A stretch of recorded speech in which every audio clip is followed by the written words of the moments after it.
Okay, this is another great Murli from the year of Tapasya. Murli of December 18th, 1991. Tapasya is to experiment with honesty in every action. So Tapasya isn't just sitting down and meditating. It's the full-on intensity of Gyan, Yoga, and Dharana. Fueling your remembrance. Today, Bapdada is seeing the special signs of Tapasya in all Tapaswi Kumars, and Tapaswi Kumaris, and all the sons and daughters who are doing Tapasya from everywhere. You've been told that before the specialties of Tapaswi souls, today, you've been told before about the specialties of Tapaswi souls. Today, Bapdada is mentioning another specialty. Tapaswi souls means constantly honest souls, not trying to be honest, just choosing to be honest. Honesty is the specialty of a tapasvi.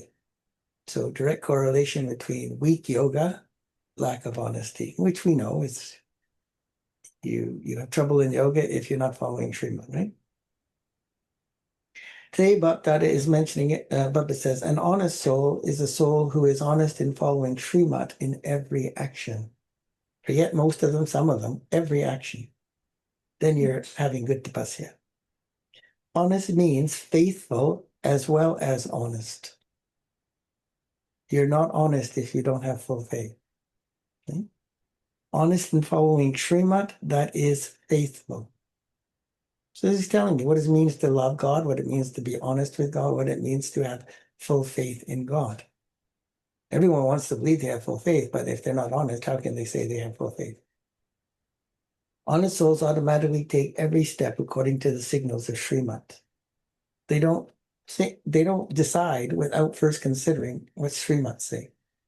How many times do you do impulsive action without considering Srimad? Their every step automatically follows the signals of Srimad. Just as many things automatically function through signals with the power of science, you do not have to make them function. Science is the way technology and science works is it functions, it's designed to function automatically. Just flip the button, right? However, because he says, whether through electricity or vibrations, as soon as you switch them on, they begin to function. However, because the power of science is perishable, they only function for a temporary period. Through the power of silence from the Eternal Father, you constantly continue to move forward easily and automatically in this Brahman life. As soon as you received your Brahman birth, Bapdada filled your divine intellect with Srimad. As soon as you recognized it was Baba, therefore you knew that whatever he spoke was Srimad. As soon as you heard Srimad, you were born.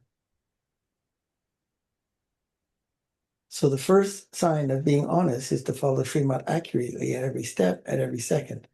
And if you're just starting to follow Srimad, okay, it's like you're just coming out of the womb, but you're not yet fully born. An honest soul is one who naturally and easily continues to follow the signals of Srimad. So the first sign of being honest is to follow Srimad accurately at every step, at every second. All of you move, but there are many types of differences in your way of moving. Some move easily at a fast speed.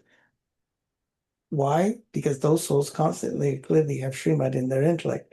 Therefore, they are powerful. So they want to follow Srimad so much because they understand it will give them the experience of yoga. They consider Srimad all the time to make sure they are following exactly what Baba says. They're asking Baba constantly, is this Srimad? They're asking themselves, is this what Baba would do? Why do they move easily at a fast speed? Those souls constantly and clearly have Srimad in their intellect, and therefore they are powerful. This is the number one honesty. Number one souls do not have to think, is this Srimad or not? Is this right or wrong? They know. Because it is clear to them. Other souls have to think about it many times because it is not so clear to them. This is why from a fast speed, they slow down to a mediocre speed. So therefore, when something's not clear, it's because you're confused. You don't see it clearly, you're confused. Why are you confused? Because desire?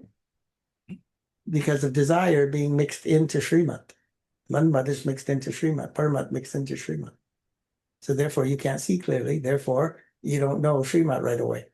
You either have to think about it or somebody has to tell you. Other souls have to think many times, but it is not so clear to them. This is why from a fast speed, they slow down to a mediocre speed. As well as that, some think much, some think too much, and some get tired. Thinking too much, get tired is also not Srimad. All of you are moving, but those who think and those who get tired claim the second number. Why do you get tired? Whilst moving along, you mix the Manmat and Parmat into Srimad. This is why you wander away from the straight and easy path.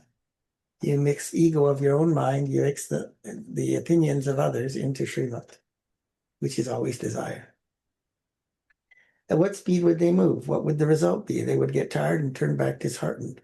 Therefore, they become the second number. Even disheartenment is a second number quality.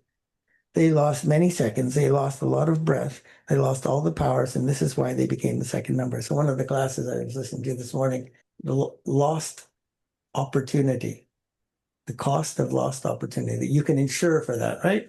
If electric failure comes, power failure comes, and the electricity goes out, and you lose all your frozen food in your freezer, in your store, you get reimbursed for that, but you also, the store shuts down, you can't, or when they do construction, right? And they do construction, you lose business.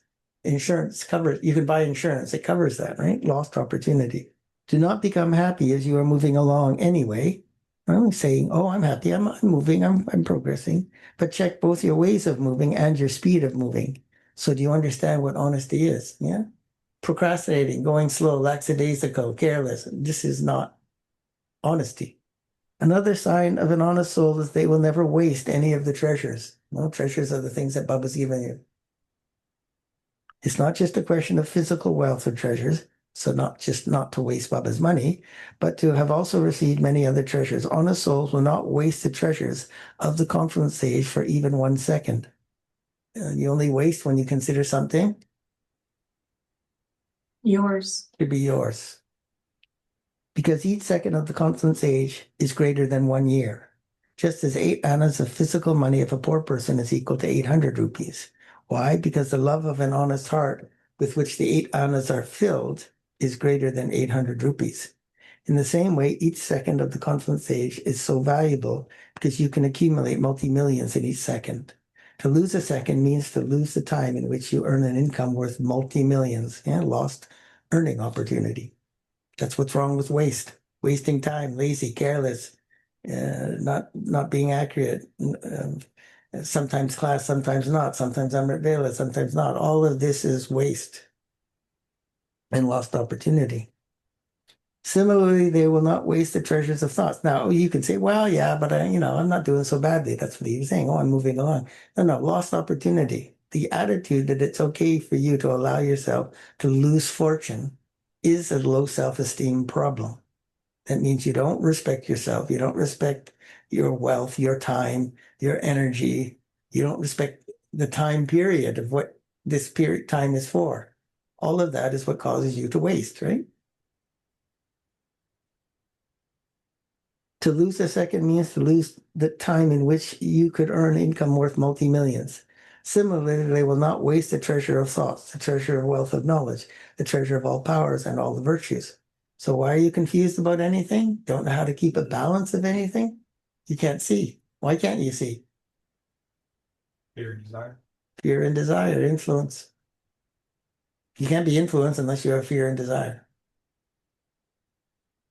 If you do not use all the powers, all the virtues, and the knowledge in the task, if you do not use them for others and for service, then that too is called waste. So the answer to your problem, if you don't know whether you're too much love, not enough detachment, too much law, not enough love, clearly there's desire. You got to go find out what the desire is that's causing you to not be able to see the accurate understanding of how to apply a point of Srimad. If you do not use all the powers, all the virtues, and the knowledge in a task, if you do not use them for others and for service, then that too is called waste. You're wasting. If the bestower gives, but those who are to receive do not imbibe it, that would also be called wasteful, would it not? Wasting what Baba gives you. Those who are honest do not just keep aside the wealth they attain.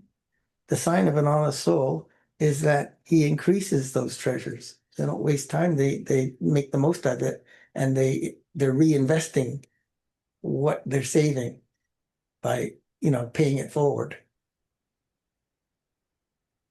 Those who are honest do not just keep aside the wealth. He said the way to increase something is to use it for a task. So you have to keep earning and keep investing, right? If you earn but don't invest, you're wasting, right? And if you invest but then don't do anything with the investment after you get the return, you're also wasting. If you do not use the wealth of knowledge for other souls and for your own progress according to the time, then those treasures will also never increase. An honest manager or director is one who shows a profit and progress in any task. So in the same way, are you those who make a profit by using the treasures of thoughts, powers, virtues for a task? You put in whatever you put in, you get more back, you get more out of it in return. Otherwise, you're wasting. You're careless. You don't care. You don't value something. And you certainly don't value time. Your body, mind, and physical wealth are treasures given to you by the Father. They're not yours. They're treasures given to you by God. So then why do you waste them? Because I'm thinking they're yours. you think they're yours. All of you have surrendered all that you have had, physical things, your body, mind, wealth. And that is the proof of low self-respect, low self-value, right? Low self-worth. You consider things that are Baba's to be Baba's, and you take care of them. But things that you consider yours, you don't take care of them. You misuse them, abuse them, waste them, lose them, break them. Right? Every time you broke something, you didn't value it. You wasted it. I've told you that thing can't be used in service anymore. A soul who donated that, well, they can't lose the fortune because they donated that. So therefore, comes out of your fortune. you got to pay. You have to pay for their loss, and that goes to the end of the cycle. However long that thing could have done service, right? You really got to think about this. Otherwise, I don't care. I'm not paying attention. Oh, I had a mental lapse. Okay. Every time you do that, you pay it. You pay for it from your inheritance that Baba gave you, right?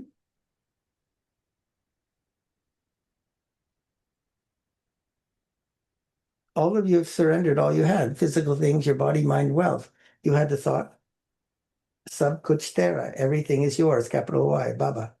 It is not that you only surrender half of it, that you put a little of your wealth aside and give the rest of it to the Father, that you keep a little pocket money for yourself, that you put some aside in case there is a time of need. To put something aside for a time of need means to be sensible. To the extent that there is the consciousness of mind, accordingly, there is a lot of twisting around in many things because you have to hide that which you are considering to be yours. Therefore, when you have said everything is yours, it's not simply the body, but also the mind, the wealth, the objects. Not just wealth, but objects are also wealth. Where do objects come from? They come from physical wealth, do they not? Therefore, to waste any object, any physical wealth, to have wasteful thoughts in the mind, to perform wasteful actions through the body, and to waste time through the body are also counted as waste. So that means you have to use everything according to Baba. But you don't always know how Baba wants you to use something. Sometimes you don't even think to ask. That is why you ask. That's why you inform. That's why you get advice or the experience of others who are older than you, at least, or more experienced in any case. That would be like a trustee. At least I'm trying my best not to waste. So there's deep reasons why you don't ask. Even though it looks very superficial, like, oh, I didn't think, I forgot, I did it. You don't ask because you don't fully want to know. You don't fully want to know because you already know the answer. What's the answer? I don't do it. I don't want to live as a full trustee. I don't want that responsibility. I'll live as a partial trustee. Because of that, I don't want to ask all the time. And honestly, believe me, once you get to a serious level of effort making, you don't want people to ask you stuff. Why? Clouds your mind. Hmm? Clouds your mind. Well, not cloud your mind. You can figure stuff out really quickly if you have a good stage. You don't want to have to use the time if you really don't have to. Thinking about people, thinking about their problems, their difficulties. So for your own effort maker, you don't want to have effort making. You don't want to have to think about those things, right? But you do it because it's the task that Bubba's given you to play that part. Obviously, as I said, you can't judge somebody, dislike somebody, um, uh, um, abuse their trust or faith that they put in you, right? This is what it's supposed to be when you tell the priest in the confessional your sins, right? Well, it's way deeper than that. That's so gross, just to tell people your sins. You're supposed to tell Bubba you're supposed to share your entire life with God. And that's what it means to live as a trustee. So if you don't ask every single second, at least to Baba in yoga, but you're not all be very consistent yogis. If you don't ask, it's because you don't want to know, right? Don't ask, don't tell. I've said this a million times. So it's not a subtle thing, but it's your record between you and God, right? Therefore, to waste any object, physical wealth, to have wasteful thoughts in the mind, to perform wasteful actions through the body, and to waste time through the body are also counted as waste. One who is honest does not use their body in a Wasteful. wasteful way for anything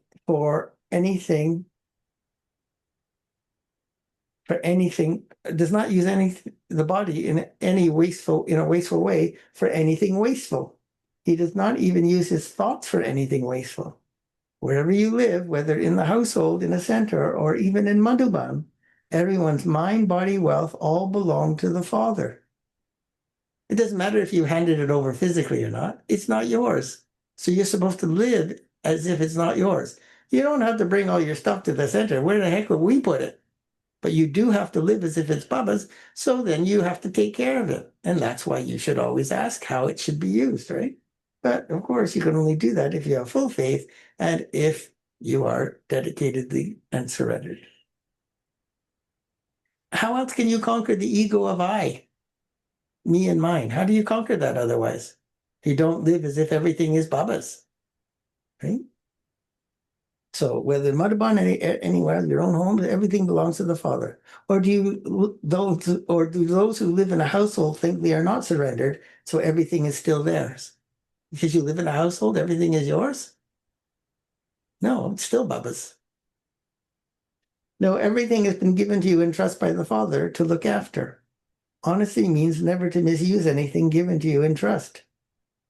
Right? So grossly misusing wealth, that's gross body consciousness. Grossly misusing your body, that's gross body consciousness. Grossly misusing the mind, that's gross body consciousness. To waste something means to misuse that which was given to you in trust by God. God's trusting you and then you misused it. Of course, there's going to be karma.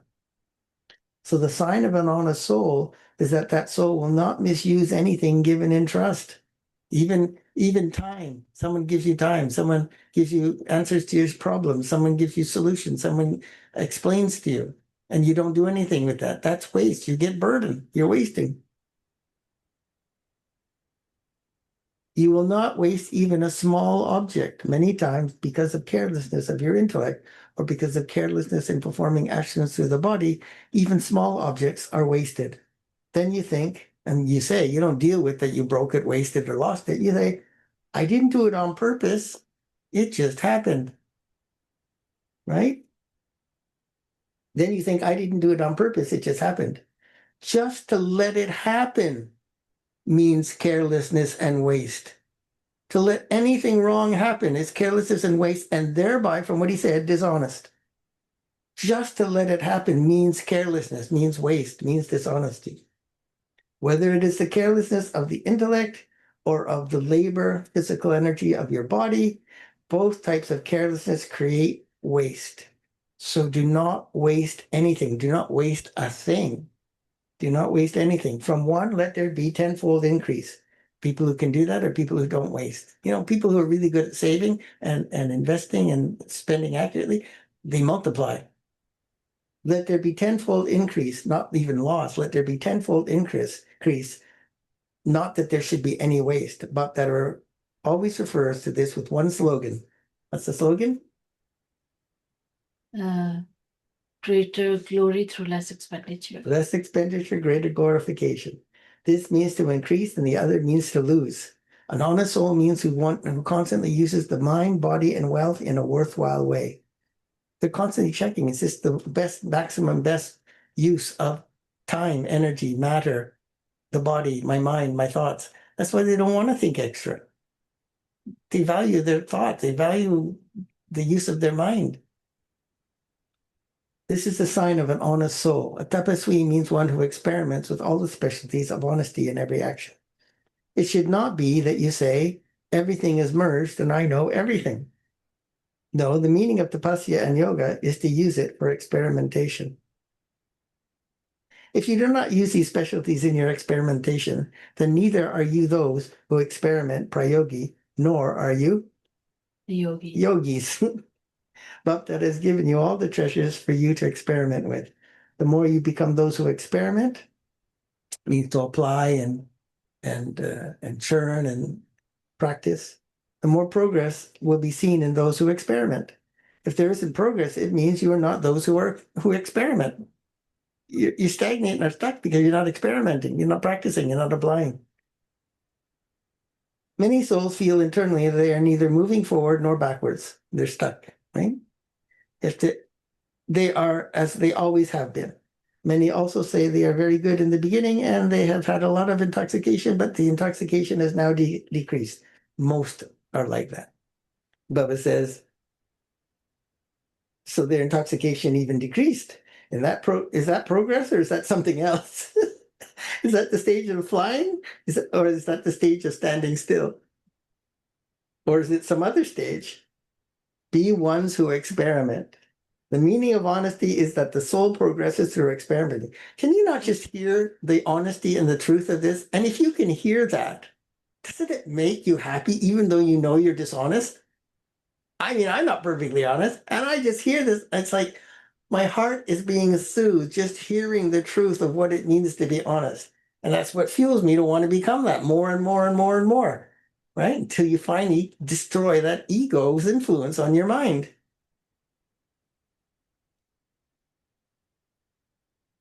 The meaning of honesty is that the soul progresses through experimenting.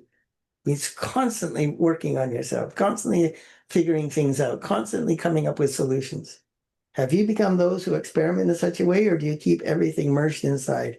Is it good if the treasures stay inside, and that they are not used? Are you honest in that way? The father and family will automatically have love in the heart or trust for someone who is honest.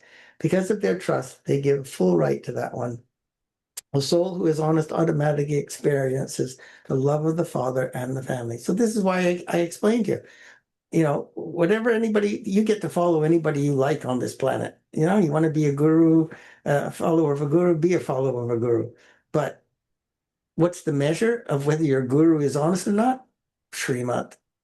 If you find areas of Srimat someone doesn't follow accurately, there's dishonesty. Therefore, you should not be following them in that area, right? They're good at other things. Yes, follow their good example. Baba says, such a soul experiences trust from seniors, juniors, and those who are equal. To what extent have you become worthy of such love and trust? Check this too. Do not carry on thinking, because of this, they don't trust me. So how can I be worthy and be trusted? But make yourself worthy. Souls often say, I am good, but they don't trust me. Because of this, they speak in a long-winded way. They give many reasons, and many reasons are also created. Well, people trust you or they don't trust you. They trust you. Why? If you're going to trust someone, you trust them. Why? Because you trust yourself. They're accurate to me. Because you live like a trustee, which means you follow Srimat. If they don't trust you, it's because they must have memories of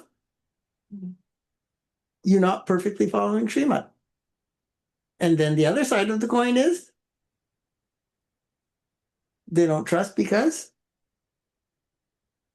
They may not trust themselves. they don't trust themselves because they know they don't follow Srimat. So Baba says, however, there should be honesty in the heart as well as honesty in the head. That means you've got to know your feelings and you have to know Srimad, what it means to perform an action according to Srimad. What is Srimad? So honesty in the head and heart. Otherwise, you fluctuate in your head a great deal. So there has to be honesty in the heart. So what is the experience of fluctuating in your head?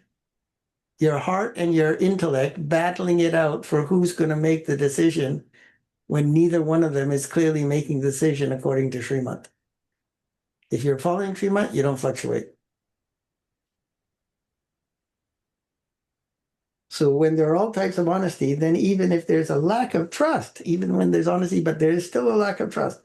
If not tomorrow, not today, then tomorrow, there will be trust. They'll trust you eventually because they just realize, they'll have realization that it's their own manmat, their own body conscious influence, vision, prejudices, biases, whatever. Liking and disliking, right? We're always back to liking and disliking. There is a saying, the boat of truth may rock, but it will never sink. So the boat of trust is truth and honesty. The boat of trust is truth and honesty. If you speak truth, live truth, express truth, and are honest about your actions, people will trust you. Although it will rock, it will be worthy of trust. Although it will rock, to be worthy of trust means that the boat will never sink. You can trust that the boat will never sink. The truth can never be wrong. Will it fluctuate from time to time? Yeah, because people don't follow Srimad perfectly.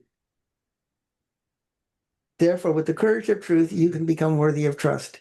You heard previously that truth cannot be proved, that truth is self-evident. So do not prove anything, but become an embodiment of success. Let it be self-evident that you're honest. So according to the speed of time, let your steps of tapasya move forward quickly and easily. Do you understand what has to be done in the year of tapasya? So don't prove anything. Just become the embodiment of success. Become the embodiment of trusteeship. You'll be trusted. So according to the speed of time, let your steps of tapasya move forward quickly and easily. Do you understand what has to be done in the year of tapasya? There is still some time left. Adopt all these methods for yourself. Become an embodiment of success. Acha to all the honest souls, to the souls who constantly move forward, using all treasures for a task, to the souls who constantly use their mind, body, and wealth for a task in an accurate way, to the souls who constantly make themselves worthy of trust and love, to the elevated souls who change waste into best, to the souls who are sitting far away in this land and abroad, and yet are still sitting close and personally in front of Baba. Bhakti, love, remembrance, and namaste. Om Shanti. Blessing. May you be an embodiment of success, using every second and every treasure in a worthwhile way, and experience the happiness of that success. You get happiness, you have a happy stage because of success. What's success? Following Srimad. The special way to become an embodiment of success is to use every second, every breath, and every treasure in a worthwhile way. Yeah, not to waste. If you want to experience success in your thoughts, words, deeds, relationships, and connections, continue to use everything in a worthwhile way and let nothing go to waste. Perfect blessing for that, Murli. If you use something in a worthwhile way for yourself or for other souls, you'll automatically continue to experience the happiness of using it in a worthwhile way. You use your mind, thoughts, feelings in a worthwhile way, you'll be happy. Because to use something in a worthwhile way means to attain success in the present and to accumulate for the future. Slogan.